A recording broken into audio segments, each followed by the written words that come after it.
সুপ্রিয় শিক্ষার্থী, আসসালামু আলাইকুম। যে যেখান থেকে আজকে আমার এই ক্লাসে অংশগ্রহণ করছো সবাইকে হাজীগঞ্জ কমার্স কলেজের পক্ষ থেকে আন্তরিক শুভেচ্ছা ও অভিনন্দন। তো আমি আজকে তোমাদের সামনে যে বিষয়টা নিয়ে উপস্থিত হলাম সেটা হলো যে তথ্য ও যোগাযোগ বিষয়ের চতুর্থ অধ্যায়ের এস্টিমেলের টেবিল সম্পর্কে আলোচনা করব। তো আশা করি সবাই মনোযোগ সহকারে আমার ক্লাসটা উপভোগ করবা। যদি কোনো প্রশ্ন থাকে সেটা কমেন্ট বক্সে লিখে দিবা, আমি সেখানে উত্তর দেওয়ার চেষ্টা করব। তো শিক্ষার্থীরা, শুরুতে বলে রাখি, আমি এখানে একটা প্রশ্ন দিয়ে রাখছি। এই প্রশ্নটা তোমাদের যে কোনো ফাইনাল এক্সাম বা সৃজনশীল বা যে কোনো তোমাদের কম্পিটিটিভ এক্সাম অথবা কলেজের এক্সামে আসতে পারে। এটা থেকে খুব সুন্দর একটা সৃজনশীল হওয়ার সম্ভাবনা থাকে। এটা একটা টেস্টের প্রশ্ন, ফেনী ক্যাডেট কলেজের প্রশ্ন। তো আজকে আমি এই প্রশ্নটা সলিউশন করব। এই প্রশ্নটার মধ্যে অনেক ধরনের টপিকস আছে যেটা তুমি খুব সহজেই এস্টিমেল শিখতে পারবে এটা থেকে। তো আমি ক্লাসটা শুরু করতেছি, সবাই একটু খেয়াল করো এবং প্রয়োজনে যেখানে বুঝবে না সেখানে ভিডিওটা অফ করে তুমি বোঝার চেষ্টা করবা। প্রথমে একটু আমি বলে দেই, এস্টিমেল টেবিল এটাকে বলা হয় ক্যাপশন। এটাকে বলা হয় টেবিল ক্যাপশন। তারপরে এখানে একটা টেবিল দেওয়া আছে, হেডিং 1, হেডিং 2, এটাকে বলা হয় হেডলাইন, টেবিল হেডলাইনের অংশ। আর বাকি যেগুলো তুমি কলাম দেখতেছো এগুলো সব হলো যে টেবিল ডিটেলস অথবা টেবিল ডাটা। Table data.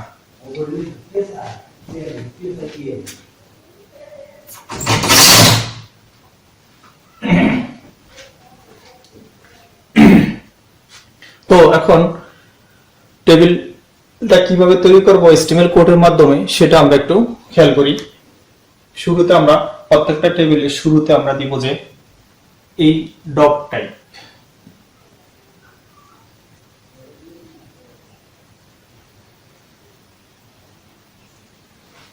এই লাইনটা দিলেও হবে, না দিলেও হবে, এটা দেওয়া কোনো বাধ্যতামূলক নয়।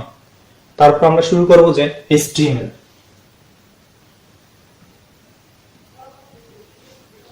তোমরা জানো এস্টিমেল কোডের দুটি অংশ, একটা হলো হেডিং অংশ, আরেকটা হলো যে হেড সেকশন এবং আরেকটা হলো যে বডি সেকশন। তো আমাদের এই টেবিলটাতে হেড সেকশনে কোনো সিম্পটম এখানে আমরা দেখতেছি না, তাই আমি হেড সেকশনটা আপাতত বর্ণনা দিলাম না, এবং পরবর্তী কোনো টেবিলে যদি পারি হেড সেকশনে বর্ণনাটা দিব। তো আজকে শুধু আমি বডি সেকশনে বর্ণনাটা দিতেছি টেবিলকে কেন্দ্র করে। তো শুরুতে আমি এস্টিমেল লিখব, লেখার পরে বডি দিব, বডি, এস্টিমেল বডি। তারপরে আসবে আমাদের টেবিল বর্ডার।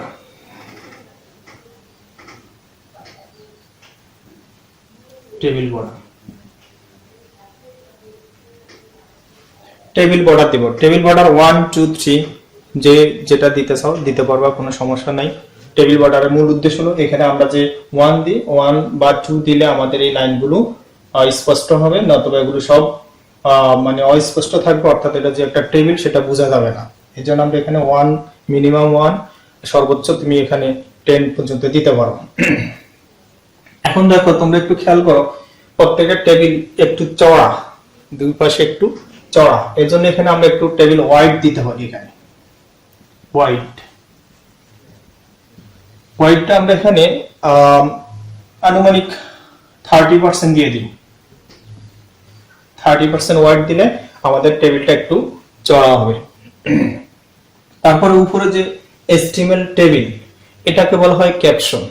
ক্যাপশনের উদ্দেশ্য হলো যে আমরা টেবিলটাকে কোনো কারণে যদি এস্টিমেল করে অর্থাৎ ওয়েব পেজের মধ্যে মুভ করি, তাহলে আমাদের টেবিলের উপরে যে শিরোনামটা সেটাও টেবিলের সাথে তোমার মুভ হবে। নতুবা যদি এটা ক্যাপশনের মাধ্যমে না দিয়ে যদি অন্য কোনো উপায়ে আমরা এটাকে উপস্থাপন করি, তাহলে আমাদের যদি কখনো ওয়েব পেজের মধ্যে এই টেবিলটা নাড়াচাড়া করা প্রয়োজন হয়, তাহলে আমাদের শিরোনামটা থাকবে এক জায়গায়, টেবিলটা চলে যাবে অন্য জায়গায়। এই জন্য আমরা এটা ক্যাপশন আকারে দিব, যাতে করে টেবিলের সাথে সাথে আমাদের শিরোনামটা মুভ হয়। তাহলে আমরা ক্যাপশন দিব, ক্যাপশন। ক্যাপশন দেওয়ার আগে দেখো ক্যাপশন যে HTML টেবিল এটা নিচে আমাদের আন্ডারলাইন দেওয়া আছে, তাহলে এখানে একটা ইউ ট্যাগ আমরা ব্যবহার করতে পারি। তারপর আমরা ক্যাপশন HTML দিব। তো আমরা জানি যে প্রত্যেকটা ওপেনিং ট্যাগের এক একটা ক্লোজিং ট্যাগ আছে, তাহলে প্রথমে আমরা ইউ ট্যাগের ক্লোজিংটা দেই, ক্লোজিং ইউ, তারপর ক্লোজিং ক্যাপশন। শিক্ষার্থীরা আমরা শুধু উপরে হেডলাইন অংশটা করলাম। এখন আমরা টেবিলের মধ্যে প্রবেশ করব। টেবিলের মধ্যে প্রথমে আমরা শুরু করলে টিআর দিতে হবে। টেবিল শুরু করলে প্রথমে টিআর, টিআর মানে টেবিল রো, টেবিল রো অর্থাৎ আমাদের এই যে ডান থেকে বামে যে মানে সারিগুলো দেওয়া আছে সেটাকে বলা হয় রো, আর উপর থেকে নিচে যেগুলো দেওয়া আছে এটাকে বলা হয় কলাম। যেহেতু আমি টিআর দিলাম টেবিল রো, তাহলে বুঝতে হবে আমাদের এখান থেকে শুরু হবে এখান পর্যন্ত এই রোটার কাজ এখন আমি সম্পূর্ণ করব। প্রথমে টিআর দিব, টিআর এর পর আমরা টিএস দিব। টিএস দেওয়ার পরে দেখো এখানে আমাদের কলামগুলো এই সারিটা সোজা উপরে ওঠার কথা ছিল, কিন্তু উপরে না উঠে এটা এক হয়ে গেছে, এটাকে বলা হয় কল স্পান। তাহলে এখানে আমরা কল স্পান, এটাকে বলা হয় কল স্পান। এখানে আমরা দুইটা কলাম আমাদের এক হয়ে গেছে, 2 দিব, 2 দিব কল স্পান, এবং এটার সাথে আমরা অ্যালাইন করব। এটাকে অ্যালাইন মানে এই যে হেডিংটা মাঝখানে আছে এজন্য এটাকে আমরা অ্যালাইন করব সেন্টার, সেন্টার। অর্থাৎ আমাদের কল স্পান মানে দুইটা কলাম আমাদের এক হয়ে গেছে, এজন্য কল স্পান। লেখাটা যেহেতু আমাদের মাঝখানে এজন্য সেন্টার। এখন আমরা হেডিং 1 কথাটা আমরা লিখব।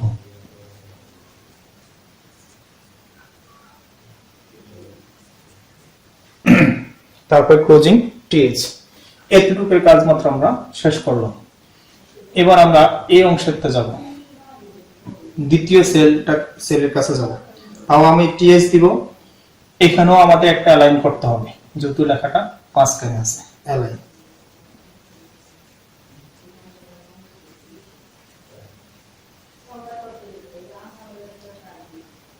এটার নাম হলো যে হেডিং 2, হেডিং 2।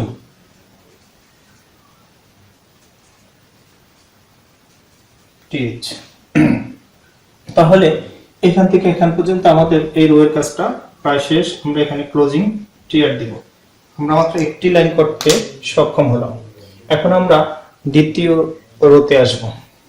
তাহলে এতটুকু আশা করি বুঝছো সবাই। দ্বিতীয় রোতে আসার আগে আমাদের একইভাবে আবার আরেকটা টিআর দিব। টিআর দেওয়ার মানে এই যে এই রো এর কাজটা আমাদের শুরু হবে। শুরু হলে এখানে আমাদের এগুলো সব টিডি হবে। এটা ছিল টেবিল হেডলাইন হওয়াতে টিএচ, এগুলো সব টিডি হবে মানে টেবিল ডাটা বা ডিটেইলস। টিডি, টিডি, টিডি দেওয়ার পরে দেখো খেয়াল করো সবাই, এখানে আমাদের এই রোটা কিন্তু সোজা আসার কথা ছিল, কিন্তু আমাদের দুইটা রো একত্র হয়ে গেছে। তাহলে এটাকে বলা হয় রো স্পান, রো স্পান। দুইটা রো যেহেতু একত্র হয়েছে তাহলে রো স্পান। এবং এটার সাথে আমাদের লেখাগুলো যেহেতু মাঝখানে আছে এটাকে আমরা একটু অ্যালাইন করব।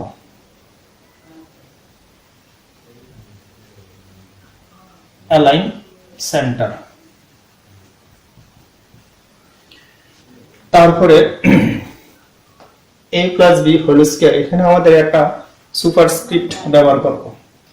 আমাদের a প্লাস b ব্র্যাকেট উপরে যেহেতু পাওয়ার আছে, পাওয়ারের জন্য আমরা এখানে একটা ট্যাগ ব্যবহার করব সুপ, সুপারস্ক্রিপ্টের সংক্ষিপ্ত সুপ। যেহেতু উপরে পাওয়ার 2 ক্লোজিং সুপ, এই ট্যাগটা আমরা ব্যবহার করব। ব্যবহার করার পরে আমাদের এই টিডি মানে এই সেলটার কাজ আমাদের অলরেডি শেষ। তারপরে আমাদের এই সেলটার পরে আমরা এখন এই সেলটাতে যাব, উপরেরটাতে যাব। এই আরেকটা সেলের কাজ সেটা হলো যে টিডি। এখানে এই সেলটা হলো যে ব্ল্যাঙ্ক, এমটি। এখানে আমাদের কোনো কি নাই, কোনো ধরনের উপাত্ত বা ডাটা নেই। তাহলে যেহেতু এটা ব্ল্যাঙ্ক, তাহলে এখানে আমাদের ব্ল্যাঙ্ক সেল দেওয়ার জন্য আমাদের খুব সংক্ষিপ্তভাবে আমাদের বি আর এই ট্যাগটা দিলে আমাদের এটা ব্ল্যাঙ্ক হয়ে যাবে। তোমরা জানো এটার পরিবর্তে আরেকটা নন ব্রেক স্পেস নামে আরেকটা ট্যাগ ব্যবহার করা যায় ব্ল্যাঙ্কের জন্য, তাহলে এটা ব্যবহার করাই সবচেয়ে উত্তম, আমরা এটাই করব। তারপরে ক্লোজিং ব্ল্যাঙ্ক এটা, তারপরে ক্লোজিং টিডি। তাহলে এই সেলটার কাজ শেষ। তারপর আমরা কোন সেলটাতে যাব? এটাতে যাব, এটাতে যাব না, সিরিয়াল এটার পরে এটা, এটার পরে এটা, এই সেলটাতে যাব। এখানে আবার আমরা টিডি দিব। সরি, টিডি দেওয়ার আগে টিডিতে একটু কাজ আছে। এখানে টিডি, এখানেও আমাদের কিন্তু দেখো দুইটা রো একত্র হয়ে গেছে, তাহলে এখানেও আমরা রো স্পান দিব, রো স্পান 2, এবং উপাত্তটা আমাদের বা তথ্যটা আমাদের মাঝখানে আছে, এটাকেও আমরা কি করব? সেন্টার করব। তাহলে এখানেও আমাদের অ্যালাইন করতে হবে, অ্যালাইন, অ্যালাইনটা হলো যে আমাদের সেন্টার। তারপর আমাদের যে এলিমেন্ট সেটা হলো যে আর, আমরা আর দেব। তারপরে ক্লোজিং টিডি, তাহলে আমরা আরেকটা প্রথমে এটা করলাম এই টিআরে, তারপরে এটা করলাম, তারপরে এটা করলাম, তারপরে আমাদের এই টিআর মানে এই একটা রো এর কাজ শেষ। এখানে আমরা ক্লোজিং টিআর দেব, ক্লোজিং টিআর দেব। আশা করি আমরা এই রোটার কাজটাও তোমাদেরকে আমি বুঝাইতে পারছি। এখন আমরা তৃতীয় রো এর কাজটা করব। তৃতীয় রো বলতে শুধু এখানে এই যে রোটা মানে এখানে একটাই সেল, এটা পূর্বে যে সেলটা আছে এটার কাজটা হয়ে গেছে, এটা পরে যে সেলটা আছে এটার কাজটা হয়ে গেছে। তাহলে আমরা শুধু এখানে একটা টিআর এর মধ্যে একটা টিডি এর কাজ করব। টিআর,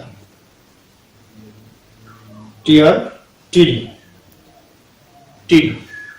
এই টিডিটার মধ্যে দেখো এখানে যে এলিমেন্টটা আছে সেটাও কিন্তু আমাদের সেন্টার করা, তাহলে এখানেও আমরা অ্যালাইন করতে পারি,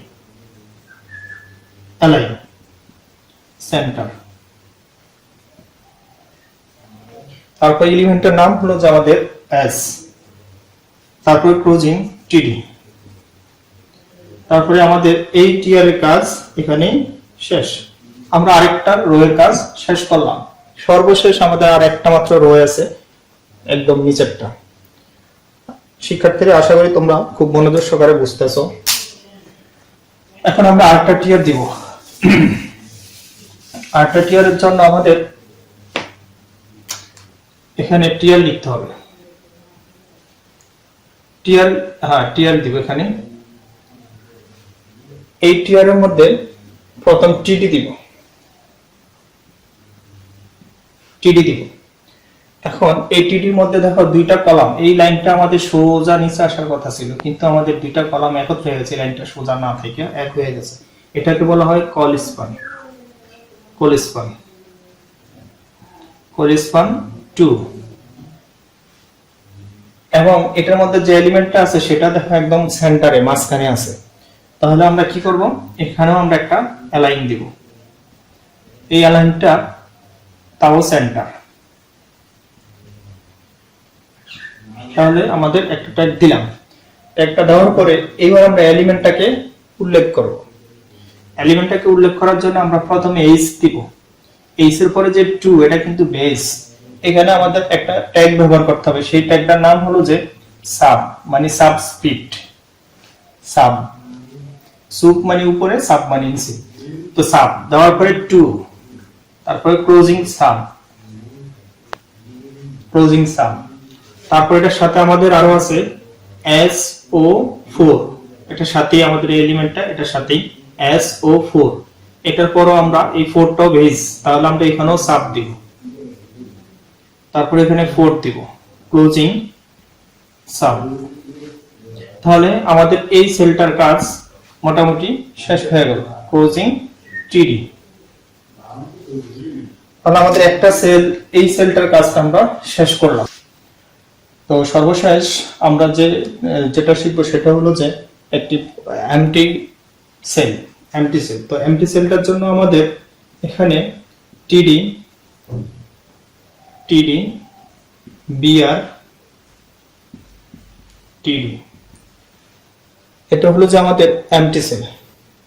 তাহলে এমটি সেল দেওয়ার পরে আমাদের এই টেবিলের কাজটা শেষ।